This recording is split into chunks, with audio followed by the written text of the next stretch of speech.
ശിശിരം. രചന അവതരണം മിത്രവിന്ദ. അമ്മുവും നകുലനും കൂടി ഒരുമിച്ചിരുന്നാണ് അത്താഴമൊക്കെ കഴിച്ചത്. നാളെ ചോറ് കൊണ്ടുപോണ്ടേ നകുലേട്ടാ? എന്തേലും മതി. ബ്രേക്ക്ഫാസ്റ്റ് ഉണ്ടാക്കുന്ന കൊണ്ടുപോകാം. ചോറ് വേണമെന്നില്ലടി. പുട്ടും കടലയും ഉണ്ടാക്കാം ബ്രേക്ക്ഫാസ്റ്റ്. അതെങ്ങനാ ലഞ്ചിന് കൊണ്ടുപോകുന്നേ? ആറി തണുത്തു പോകില്ലേ? അമ്മു തന്നെത്താനെ പറഞ്ഞുകൊണ്ട് ഭക്ഷണം കഴിച്ച് എഴുന്നേറ്റ് പോയി. എങ്കിൽ പിന്നെ നിന്റെ ഇഷ്ടം പോലെ ആയിക്കോ, അവൻ ഉറക്കെ പറഞ്ഞു. കിടക്കാനായി വന്നിട്ടും നകുലന് വല്ലാത്ത ഒരു അസ്വസ്ഥത. ജിത്താണ് പുഞ്ചിരിയോടുകൂടി അവന്റെ മനസ്സിൽ നിറഞ്ഞു നിൽക്കുന്നത്. ഒപ്പം അമ്മുവിന്റെ വാചകങ്ങളും. ജിത്തിന്റെ കാര്യം പറഞ്ഞത് സത്യമാണോടി അമ്മു? ചുവരിനോട് ചേർന്ന് തന്റെ അരികിലായി കിടക്കുന്നവളെ നോക്കി നകുലൻ ചോദിച്ചു. അമ്മു മറുപടിയൊന്നും പറയാതെ അനങ്ങാതെ കിടന്നു. അപ്പോഴേക്കും അവൻ അവളോട് അടുത്തു വന്നു. അമ്മു, നീ ഉറങ്ങിയില്ലെന്നറിയാം. ഞാൻ ചോദിച്ചു കേട്ടില്ലേ? അമ്മുന്റെ വയറ്റിൽ തന്റെ കൈകൊണ്ട് ചുറ്റി അവൻ അല്പം കൂടി അടുത്ത് കിടന്നു. എന്നിട്ട് അവളുടെ മുടിയിഴകളിൽ അവൻ തന്റെ മുഖം പൂഴ്ത്തി. പെട്ടെന്ന് അവക്ക് ഇക്കിളിയായി. ചെരിഞ്ഞു കിടന്നവൾ ചാടി എഴുന്നേക്കാൻ തുടങ്ങിയതും അവൻ അവളെ പിടിച്ച് വീണ്ടും ബെഡിലേക്കിട്ടു. നകുലേട്ടാ, ഒന്ന് വിട്ടേ അങ്ങട്, എന്നിട്ട് ഇത്തിരി നീങ്ങിക്കിടക്ക്. കണ്ണടച്ചുകൊണ്ടാണ് കിടപ്പ്. പക്ഷേ അവന്റെ കൈ അമ്മുവിനെ ചുറ്റിപ്പറ്റിയാണ്. അവക്ക് വല്ലാത്ത അസ്വസ്ഥത, ഒപ്പം ഒന്നും മേലാത്ത അവസ്ഥയും. നകുലേട്ടാ പ്ലീസ്, മാറുന്നുണ്ടോ? ഞാൻ ചോദിച്ചതിന് ഉത്തരം പറ. എന്നിട്ട് മാറണോ വേണ്ടയോ തീരുമാനിക്കാം. കണ്ണടച്ച് കിടന്നാണ് അവന്റെ പറച്ചില്. ഞാൻ വെറുതെ പറഞ്ഞതാ. എനിക്ക് അവനോട് അങ്ങനെ ഒന്നുമില്ല. പലതവണ അവൻ ഈ കാര്യം പറഞ്ഞു വന്നു. അത് സത്യം തന്നെയാ. മേലിൽ ഇമ്മാതിരി വർത്താനം പറഞ്ഞു വരരുതെന്ന് ഞാൻ അവനോട് വ്യക്തമായി പറഞ്ഞു കൊടുത്തു. പിന്നീട് എനിക്ക് അവന്റെ ശല്യമൊന്നും ഉണ്ടായിട്ടുമില്ല. അമ്മു പെട്ടെന്ന് പറഞ്ഞു തീർത്തതും നകുലൻ ഒരു കള്ളച്ചിരിയോടെ കണ്ണു തുറന്നു. എന്നിട്ട് അമ്മുവിനെ എടുത്ത് തന്റെ നെഞ്ചിലേക്ക് വലിച്ചിട്ടു. ഓ, വിട്ടേ അങ്ങട്, ഇതെന്തായി കാണിക്കുന്നേ? അവൾ കിടന്ന് കുതറി. ഇന്നലെ നീ എന്തിനാടി പാറക്കുട്ടിയുടെ കൂടെ പോയി കിടന്നേ? ഞാൻ എത്ര നേരം നോക്കിയിരുന്നെന്നോ? അതിനുള്ള പണിഷ്മെന്റ് ആണെന്ന് കൂട്ടിക്കോ. ഇന്നിങ്ങനെ കിടന്നാ മതി. നകുലം പറഞ്ഞു തീരും മുന്നേ അമ്മു അവന്റെ നെഞ്ചിൽ നിന്ന് ഊർന്നിറങ്ങി. എന്നിട്ട് ഒരു തലയിണ വലിച്ചെടുത്തു. ഇരുവരുടെയും മധ്യത്തിൽ വേലി തീർത്തു. ആ തലയിണയും കെട്ടിപ്പിടിച്ച് അവൾ കണ്ണുകൾ ഇറുക്കി അടച്ചു കിടന്നു. ആ വിരലുകളിൽ കൈകോർത്തുകൊണ്ട് നകുലനും ഒരു പുഞ്ചിരിയോടെ കിടന്നു. ഈശ്വര, നേരം പോയോ ആവോ? അമ്മു കണ്ണു തുറന്ന് നേരെ ക്ലോക്കിലേക്ക് നോക്കി. സമയം 6:30. എന്റെ കണ്ണാ വൈകിയല്ലോ. നകുലേട്ടൻ എഴുന്നേറ്റ് പോയോ? ശോ, കഷ്ടം, ഇതെന്തൊരു ഉറക്കായിപ്പോയി. വാഷ്റൂമിലേക്ക് ഓടിപ്പോയിട്ട് പല്ല് തേച്ച് മുഖം കഴുകി വന്നപ്പോൾ കേട്ടു അടുക്കളയിൽ കുക്കർ വിസിലടിക്കുന്ന ശബ്ദം. ആ, ഗുഡ് മോർണിംഗ് അമ്മൂസേ. നാളികേരം ചിരകിക്കൊണ്ട് നിൽക്കുകയാണ് നകുലൻ. നകുലേട്ടൻ എഴുന്നേറ്റപ്പോ എന്നെ വിളിച്ചാ മതിയായിരുന്നു.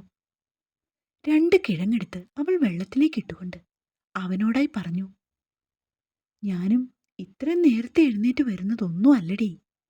പക്ഷെ ഇന്നിപ്പോ ഓഫീസിൽ ഇത്തിരി നേരത്തെ പോണം, അതോണ്ടാ.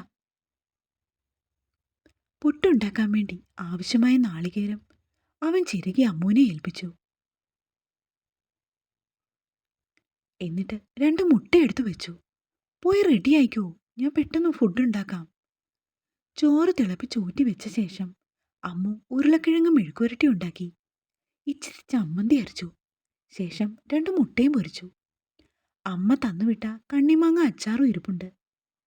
എല്ലാം കൂടി ചേർത്ത് അവൾ പെട്ടെന്ന് അവനുള്ള ചോറുപൊതി കെട്ടി. ആവി പൊന്തി വരുന്ന പുട്ടും കടലക്കറിയും ടേബിളിൽ കൊണ്ടുവന്നു വെച്ചു. അപ്പോഴേക്കും നകുലം കുളിച്ച് റെഡിയായി വേഷമൊക്കെ മാറി ഇറങ്ങി വന്നു. ഒറ്റയ്ക്കിരിക്കാൻ പേടിയുണ്ടോ നിനക്ക്? അതൊന്നും കുഴപ്പമില്ല, ഞാൻ അഡ്ജസ്റ്റ് ചെയ്തോളാം. തൊട്ടപ്പുറത്ത് താമസിക്കുന്ന ആൻറ്റിയോട് ഞാൻ പറഞ്ഞിട്ടുണ്ട് ഇടയ്ക്കൊന്നും ഒന്ന് ശ്രദ്ധിക്കാൻ. അവരൊക്കെ നല്ല മനുഷ്യരാ. പറയുന്നതിനൊപ്പം പുട്ടും കടലക്കറിയും ചേർത്ത് കുഴിച്ച് നകുലൻ ഒരു ഉരുളയുണ്ടാക്കി. എന്നിട്ട് അത് അമ്മുവിൻ്റെ നേർക്ക് നീട്ടി. ഇന്നാടി കഴിച്ചോ. എനിക്കിപ്പോൾ വേണ്ട, ഞാൻ പിന്നെ കഴിച്ചോളാം. അമ്മു നകുലിന് കുടിക്കാനുള്ള ചായ എടുത്ത് ചൂടാറ്റി ഗ്ലാസ്സിലേക്ക് പകർന്നു. അതൊന്നും സാരമില്ല, ഇന്നാ ഇത് കഴിച്ചേ അമ്മു. അവൻ എഴുന്നേറ്റ് അമ്മുവിൻ്റെ അടുത്തേക്ക് വന്നുകൊണ്ട് വീണ്ടും പറഞ്ഞു. വേണ്ട നകുലേട്ടാ, ഞാൻ പിന്നെ കഴിച്ചോളാം, ഇപ്പൊ വേണ്ടാഞ്ഞിട്ടാ. പിന്നീട് അവൻ അവളെ നിർബന്ധിക്കാൻ ശ്രമിച്ചില്ല. 9:30 നകുലൻ ഓഫീസിലേക്ക് പോകാനായി ഇറങ്ങി. എന്തെങ്കിലും ആവശ്യമുണ്ടെങ്കിൽ വിളിച്ചാൽ മതി കേട്ടോ. പിന്നെ ആദ്യമൊക്കെ കുറച്ച് ബുദ്ധിമുട്ട് വരും, അതൊക്കെ പിന്നീടങ്ങ് അഡ്ജസ്റ്റ് ആയിക്കോളും. അവളെ പിടിച്ച് തനിക്ക് അഭിമുഖമായി നിർത്തിയ ശേഷം ആ നെറ്റിപ്പടർപ്പിലേക്ക് വീണ് കിടക്കുന്ന കുറുനിരകളെല്ലാം മാടി ഒതുക്കി വെക്കുകയാണ് നകുലൻ. ആവശ്യമില്ലാതെ ഓരോന്ന് ചിന്തിച്ചു കൂട്ടി വിഷമിച്ചിരുന്നേക്കല്ലേ. ഞാൻ വൈകുന്നേരം വരുമ്പോൾ ടൗൺ ലൈബ്രറിയിൽ നിന്നും ബുക്സ് കൊണ്ടുവരാം. ഇന്ന് നീ ഫോണും കൊണ്ട് അഡ്ജസ്റ്റ് ചെയ്യ. അവളുടെ കവളി തട്ടിക്കൊണ്ട് പറഞ്ഞ ശേഷം നകുലൻ ഓഫീസിലേക്ക് പോയി. വലിഞ്ഞു മുറുകിയ മുഖവുമായി ഉമ്മർത്തിരിക്കുകയാണ് കിച്ചൻ. എന്താടാ മോനെ, എന്താ നിനക്ക് പറയാനുള്ളത്? നേരം കുറച്ചായല്ലോ ഈ ഇരിപ്പ് തുടങ്ങിയിട്ട്, ചോദിച്ചുകൊണ്ട് ഇരിച്ച മകനെ ഒന്ന് സൂക്ഷിച്ചു നോക്കി. എൻ്റെ ഭാര്യയെ അമ്മ പൊന്നുപോലെ സ്നേഹിക്കണം, സ്വന്തം മകളെ പോലെ കാണണം എന്നൊന്നും ഞാൻ പറയുന്നില്ല. അമ്മയ്ക്ക് ഇളയ മരുമകളെയാണ് കാര്യമെന്നും എനിക്കറിയാം. ഈ വേർതിരിവും വ്യത്യാസവും ഒക്കെ ഞാൻ കണ്ടുകൊണ്ട് തന്നെയായിരിക്കുന്നേ. അതങ്ങനെ തന്നെ തുടരട്ടെ. പിന്നെ ഇവിടേക്ക് ഒരു വേലക്കാരി ആവശ്യമുണ്ടെങ്കിൽ അമ്മ ഈ നാട്ടിലൊന്ന് തിരക്കിയാൽ മതി. അതിനെൻ്റെ ഭാര്യ ഇനി കിട്ടില്ല. അതൊന്ന് ഓർമ്മപ്പെടുത്തിയിട്ട് ഇന്ന് സ്കൂളിലേക്ക് പോകാമെന്ന് കരുതി. നീ ഇതെന്തൊക്കെ എഴുതാപ്പുറാ പറയുന്നേ? മീനാക്ഷിക്ക് അടുക്കള ജോലികളൊന്നും അത്രയ്ക്ക് വശമില്ല, അതുകൊണ്ടാ ആ കൊച്ചൊന്നും ചെയ്യാത്തത്. അതിന് നീ എന്തിനാ ഇങ്ങനൊക്കെ പറയുന്നേ? അറിയാൻ വയ്യെങ്കിൽ അമ്മ അവളെ പഠിപ്പിച്ചു കൊടുത്താൽ മതി. അല്ലാണ്ട് എൻ്റെ ശ്രുതിയെ ഇനി ഇവിടെ കിടന്ന് കഷ്ടപ്പെടുത്താൻ വല്ല ഉദ്ദേശമുണ്ടെങ്കിൽ ആ വെള്ളം അങ്ങ് വാങ്ങിവെക്ക്. അമ്മയുടെ കുരുട്ടുബുദ്ധിയൊന്നും എൻ്റെ അടുത്ത് ചിലവാകില്ല. പറഞ്ഞുകൊണ്ട് അവൻ വെളിയിലേക്ക് ഇറങ്ങിപ്പോയി. നകുലൻ ഓഫീസിലേക്ക് പോയ ശേഷം അമ്മു തൻ്റെ ജോലികളൊക്കെ ചെയ്തു തീർത്തു. നകുലേട്ടൻ പാവയ്ക്ക തീയിൽ വെക്കാൻ പറഞ്ഞിട്ട് അമ്മായിക്ക് നേരം കിട്ടിയില്ല. അതുകൊണ്ട് തൊടിയിൽ നിന്നും പാവയ്ക്കയൊക്കെ പറിച്ചു തന്നതാണ് തന്നെ പറഞ്ഞയച്ചത്.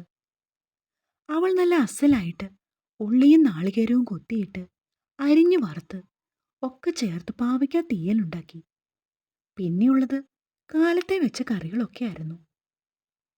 11 മണിയോടെ അടുക്കളയിലെ ജോലികളൊക്കെ ഒതുക്കി തീർത്ത ശേഷം അവളെല്ലാം അടിച്ചു വാരി തുടച്ച് ക്ലീൻ ചെയ്തിട്ടു. ഫോണൊന്നും ശ്രദ്ധിക്കാൻ പോയിട്ടേയില്ലായിരുന്നു.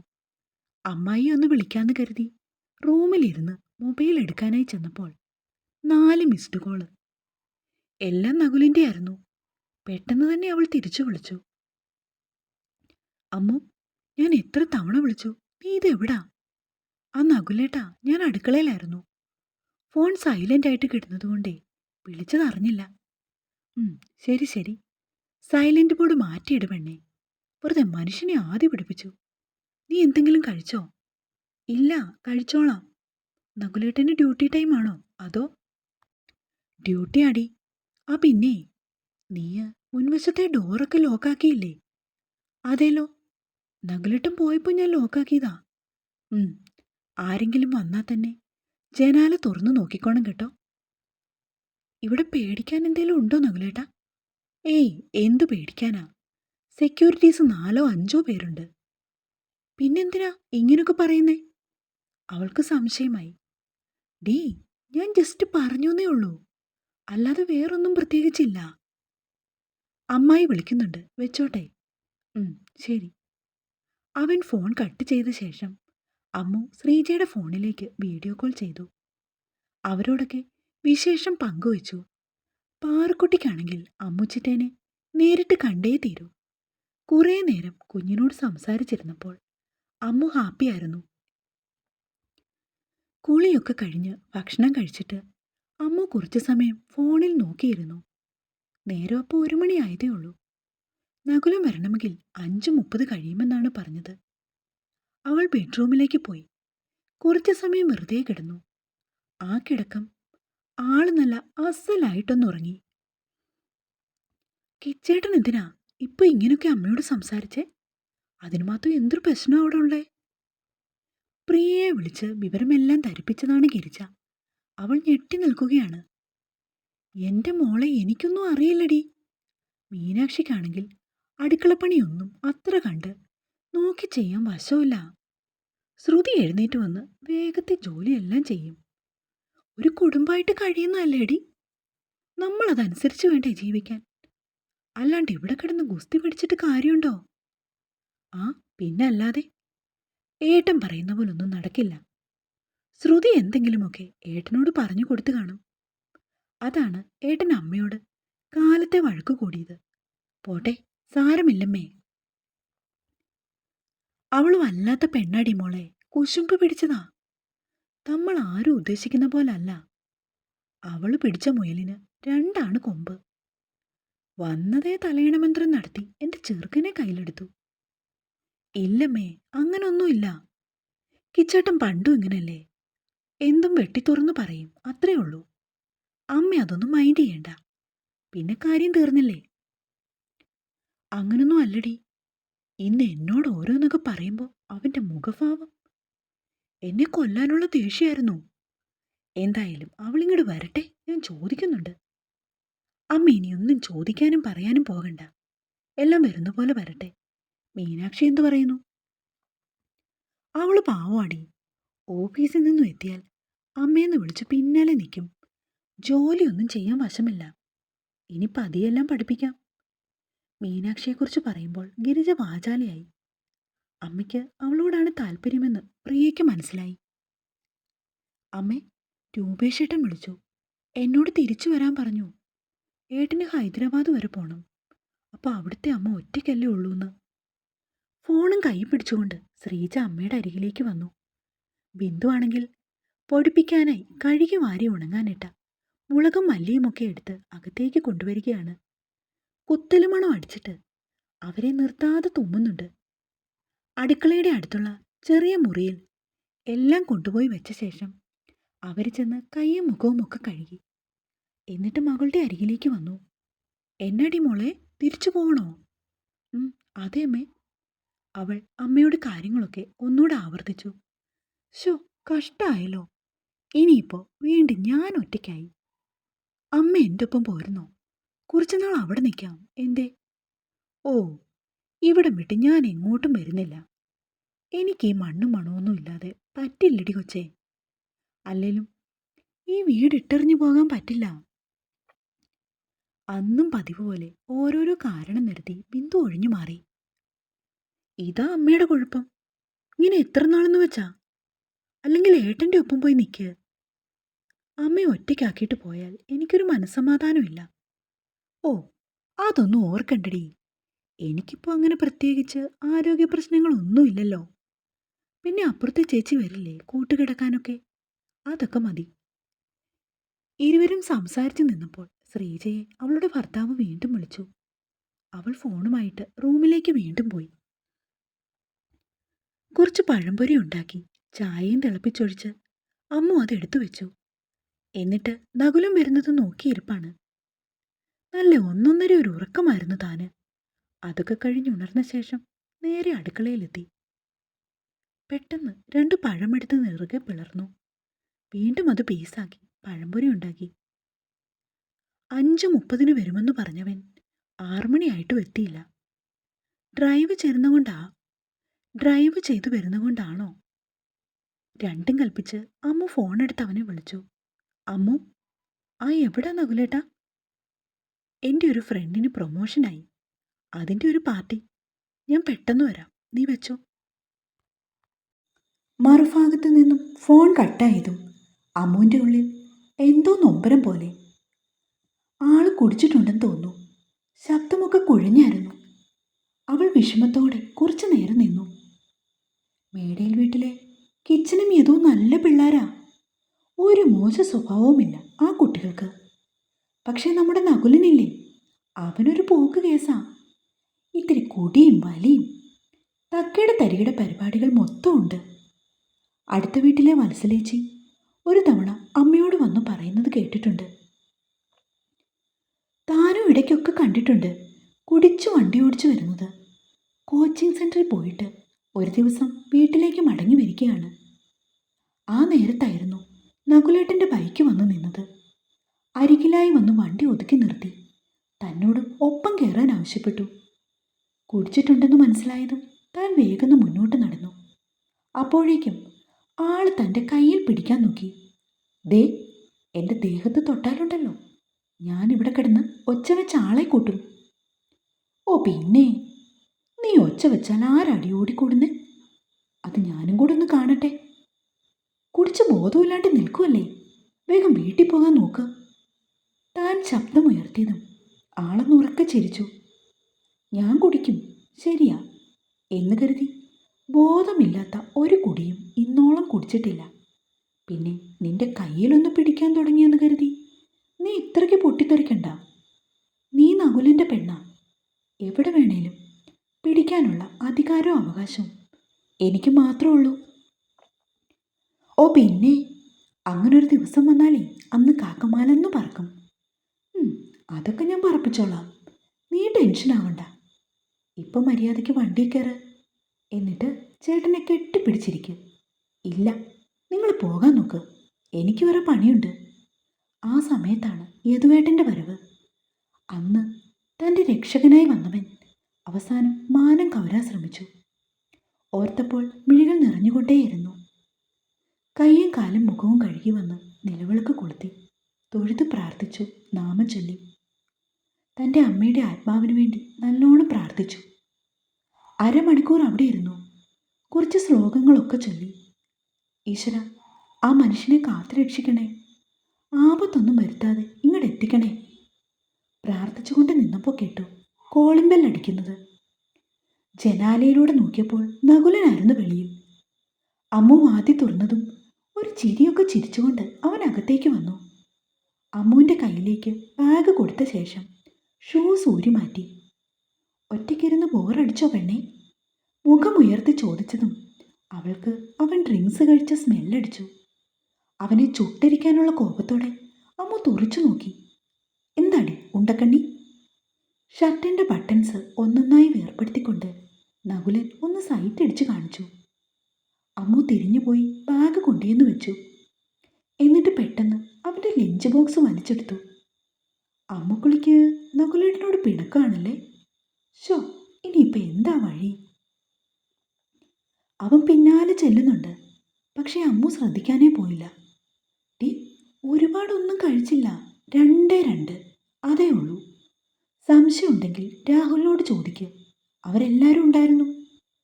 എനിക്കിപ്പോൾ അതിൻ്റെ ആവശ്യമൊന്നുമില്ല. കുടിക്കോ വലിക്കോ എന്താണേ അയക്കോ? അവനെ നോക്കി ദേഷ്യത്തിൽ പറഞ്ഞുകൊണ്ട് അമ്മു സെറ്റിയിൽ ചെന്നിരുന്നു. ഞാനൊന്ന് കുളിച്ചിട്ട് വരാം, അപ്പോഴേക്കും ഈ മണമെല്ലാം പോകും. ഷർട്ട് ഊരി മാറ്റിക്കൊണ്ട് അവൻ മുറിയിലേക്ക് പോയി. അത് നോക്കി അമ്മു കുറച്ചു നേരം ഇരുന്നു. വാഷ്റൂമിൻ്റെ വാതി തുറക്കുന്നതും വെള്ളം വീഴുന്നതുമൊക്കെ കേൾക്കാം. ഒപ്പം നകുലിൻ്റെ മൂളിപ്പാട്ടും ചെറുതായി വരുന്നുണ്ട്. അമ്മു അടുക്കളയിലേക്ക് ചെന്നിട്ട് അവൻ്റെ ലഞ്ച് ബോക്സ് എടുത്ത് ടാപ്പ് തുറന്നു വെച്ച് സിങ്കിലേക്കിട്ടു. പെട്ടെന്ന് നകുലും വന്നിട്ട് പിന്നിലൂടെ അവളെ ഒന്ന് കെട്ടിപ്പിടിക്കാൻ ശ്രമിച്ചു. മാറിക്ക അങ്ങട്, എന്നെ തൊട്ടു പോകരുത്. അവനിൽ നിന്നും ബലം പ്രയോഗിച്ച് അമ്മു അകന്നു മാറി. ഡി അമ്മൂട്ടാ, നിനക്ക് ഇത്രയ്ക്ക് ഉശിരോ? ഞാൻ ഉദ്ദേശിച്ച പോലെയല്ലല്ലോ. ഈശ്വര, എന്നെ ഇവള് പാടുപെടുത്തും, അതുറപ്പാ. നകുലൻ താടിയിൽ തൻ്റെ ചൂണ്ടുവിരൽ മുട്ടിച്ചുകൊണ്ട് അമ്മുവിനെ നോക്കി നിന്നു. മൂക്കറ്റം വലിച്ചു കയറ്റിയിട്ട് വന്ന് നിൽക്കുന്ന കണ്ടില്ലേ? അല്ലേലും നിങ്ങളുടെ സ്വഭാവം എനിക്ക് നല്ലോണം അറിയാം. ഇത് ഇന്നും ഇന്നലെയും തുടങ്ങിയതൊന്നും അല്ലല്ലോ. എല്ലാം എൻ്റെ വിധി. ചോദിക്കാനും പറയാനും ആരുമില്ലാത്തതുകൊണ്ട് നിങ്ങൾക്ക് എന്ത് തോന്നിവാസവും കാണിക്കാമല്ലോ. പറയുകയും അമ്മ കരഞ്ഞു പോയിരുന്നു. ഷോ, ഇതാ എനിക്കിഷ്ടമല്ലാത്തേ, ഈ കണ്ണീര്, അതും എൻ്റെ പെണ്ണിൻ്റെ കണ്ണീര്. പറഞ്ഞുകൊണ്ട് അവൻ അവളുടെ കണ്ണുനീര് തുടച്ചു മാറ്റാൻ നോക്കി. പക്ഷെ അമ്മു അവൻ്റെ കൈ തട്ടി മാറ്റി. മാറിക്കാൻ നകുലേട്ടാ. നീ ഒന്ന് നിന്നേ, ഞാൻ പറയട്ടെ. അടുക്കളയിൽ നിന്ന് ഇറങ്ങിപ്പോകുന്ന അമ്മുവിൻ്റെ പിന്നാലെ നകുലൻ ചെന്നു. അമ്മു ബെഡ്റൂമിലേക്ക് പോയി. എന്നിട്ട് കിടക്കയിൽ കയറി ചെരിഞ്ഞു കിടന്നു. ആ, ഇതാണ് എനിക്ക് സൗകര്യം. അവളുടെ അരികിലായി കയറി കിടന്നുകൊണ്ട് ആ വയറിൽ തൻ്റെ കൈ ചുറ്റി. എന്നിട്ട് നകുലൻ അമ്മുവിൻ്റെ പിൻകഴുത്തിൽ അവൻ്റെ നാസിക കൊണ്ട് ഒരു വൃത്തം വരയ്ക്കാൻ ശ്രമിച്ചു. നകുലേട്ടാ. അമ്മു തന്നെ ചുറ്റി പിടിച്ചിരിക്കുന്നവൻ്റെ കയ്യിൽ ബലമായി പിടിച്ചുകൊണ്ട് നേരെ കിടന്നു. എഴുന്നേക്കാൻ തുനിഞ്ഞതും അവൻ അതിന് സമ്മതിക്കാതെ തൻ്റെ പിടുത്തം ഒന്നുകൂടെ മുറുക്കി. എൻ്റെ ബെസ്റ്റ് ഫ്രണ്ടായിരുന്നു. ബാംഗ്ലൂരിൽ വെച്ചുള്ള പരിചയമാണ്. പിന്നീട് ഞാൻ എറണാകുളം വന്ന ശേഷം 4-5 മാസം കഴിഞ്ഞ് അവനും പോന്നു. അടുത്ത ആഴ്ച അവൻ്റെ കല്യാണം. പെണ്ണിന് ഹൈദരാബാദ് ജോലി. അതുകൊണ്ട് അവനും ഇവിടുന്ന് അങ്ങോട്ട് പോവാ, പ്രമോഷനോട് കൂടി. ചെറിയൊരു പാർട്ടി ആയിരുന്നടാ. ഒരുപാടൊന്നും അടിച്ചില്ല, ചെറുത് 2 എണ്ണം. ഇപ്പോൾ സ്മെല്ലുണ്ടോയെന്ന് നോക്കിയേ. കുളിച്ചു കഴിഞ്ഞപ്പോൾ എല്ലാം പോയിടി. അവളുടെ കാതോരം മുഖം അടുപ്പിച്ചുകൊണ്ട് നകുലൻ മെല്ലെ ശബ്ദം താഴ്ത്തി പറഞ്ഞു. അമ്മു ആണെങ്കിൽ ശ്വാസം പിടിച്ചു കിടക്കുകയാണ് അപ്പോഴും. നകുലൻ ഇത്തിരി കൂടി അവളോട് ചേർന്നു വന്നു. അവളുടെ പാറി വീണ മുടിയിഴകൾ കാതിൻ്റെ പിന്നിലായി അവൻ ഒതുക്കി വെച്ചപ്പോൾ അമ്മുവിന് പിന്നെ ഇക്കിളിയായി. ചുമല് വെട്ടിച്ചുകൊണ്ട് അമ്മു എഴുന്നേക്കാൻ തുടങ്ങിയതും നകുലൻ അതിന് സമ്മതിച്ചില്ല. കുറച്ചുകൂടെ കഴിയട്ടെ, ഇവിടെ കിടക്കുമെണ്ണേ. അവൻ അവളുടെ കഴുത്തിടുക്കിലേക്ക് തൻ്റെ മുഖം അടുപ്പിക്കാൻ ഒരു ശ്രമം നടത്തി. അമ്മു പക്ഷേ പെട്ടെന്ന് കിടക്ക വിട്ട് എഴുന്നേറ്റു. ചോറും കറികളും ചൂടാക്കാം. നകുലേട്ടൻ കഴിക്കുന്നുണ്ടോ? പിന്നെ എന്താണിന്ന് സ്പെഷ്യൽ? ഉച്ചയ്ക്കത്തെ ഫുഡ് സൂപ്പറായിരുന്നു. പൊട്ടറ്റോ ഫുള്ള് രേഷ്മ എടുത്തു. അവരെല്ലാം കൂടി കഴിച്ചു തീർത്തു. നകുലൻ എഴുന്നേറ്റ് തൻ്റെ മുണ്ട് ഒന്നുകൂടെ അഴിച്ചു മുറുക്കി എടുത്തുകൊണ്ട് അമ്മുവിൻ്റെ പിന്നാലെ പോയി. തുടരും. കഥ ഇഷ്ടമാവുന്നുണ്ടെങ്കിൽ നിങ്ങൾ ലൈക്ക് തരണം കേട്ടോ. നിങ്ങളുടെ ഒക്കെ കമൻസ് ഞാൻ കാണാറുണ്ട്. ഒരുപാട് സന്തോഷം. അതൊക്കെ വാക്കുകൾക്ക് അതീതമാണ്. സ്നേഹത്തോടെ സ്വന്തം മിത്രേച്ചി.